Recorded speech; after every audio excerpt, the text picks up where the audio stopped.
केंद्रीय मंत्री रामविलास पासवान अब इस दुनिया में नहीं रहे। उनके बेटे और लोक जनशक्ति पार्टी अध्यक्ष चिराग पासवान ने गुरुवार की शाम को उनके निधन के बारे में ट्वीट कर जानकारी दी। चिराग ने अपने बचपन का एक फोटो ट्वीट किया जिसमें वो पासवान की गोद में बैठे हैं और लिखा है, पापा अब आप इस दुनिया में नहीं हैं, लेकिन मुझे पता है कि आप जहां भी हैं हमेशा मेरे साथ हैं। प्रधानमंत्री नरेंद्र मोदी ने भी ट्वीट कर रामविलास पासवान के निधन पर दुख व्यक्त किया है। उन्होंने लिखा है, दुख को जाहिर करने के लिए मेरे पास शब्द नहीं। देश में ऐसी खाली जगह बनी है जो शायद कभी भी न भर पाए। रामविलास पासवान का निधन मेरे लिए निजी क्षति है। मैंने एक दोस्त, मूल्यवान सहयोगी और एक ऐसे शख्स को खो दिया जो हर गरीब से गरीब व्यक्ति को सम्मानजनक जीवन की तरफ बढ़ाने के लिए बेहद जुनूनी थे। पीएम मोदी ने एक अन्य ट्वीट में लिखा, रामविलास पासवान जी की कड़ी मेहनत और दृढ़ता की वजह से सियासत में ऊंचे उठे।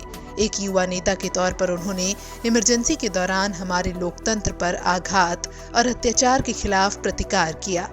वो एक उत्कृष्ट सांसद और मंत्री थे जिन्होंने कई नीतिगत क्षेत्रों में योगदान दिया। रामविलास पासवान ने देश के 6 प्रधानमंत्रियों के साथ काम किया है। उनके नाम कई रिकॉर्ड भी हैं। कहा जाता है कि रामविलास राजनीति के मौसम के वैज्ञानिक थे। सियासी मौसम का रुख वो पहले ही भांप लेते थे। रामविलास पूरे 5 दशक तक बिहार और देश की राजनीति में छाए रहे। रामविलास पासवान का नाम Guinness book of world record में भी दर्ज है। वो 1977 में जनता पार्टी की सदस्यता ग्रहण कर रिकॉर्ड मतों से हाजीपुर लोकसभा सीट से जीत हासिल कर चुके थे। इसलिए आरजेडी सुप्रीमो लालू यादव ने उन्हें राजनीति का मौसम वैज्ञानिक तक करार दे दिया था। बानगी के तौर पर वो केंद्र में 6 बार मंत्री बने। 1989 में पहली बार केंद्रीय श्रम मंत्री बने। वहीं 1996 में वो रेल मंत्री बने। 1999 में उन्होंने संचार मंत्री का पद संभाला, जबकि साल 2002 में वो कोयला मंत्री बने।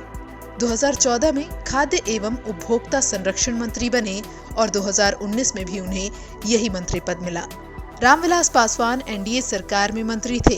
2002 के गुजरात दंगों को लेकर रामविलास पासवान ने सरकार से इस्तीफा दे दिया था। उसके बाद लोग हैरान रह गए थे। 12 साल बाद 2014 में नरेंद्र मोदी की सरकार में वो फिर केंद्रीय मंत्री बने। रामविलास पासवान लंबे समय से बीमार चल रहे थे।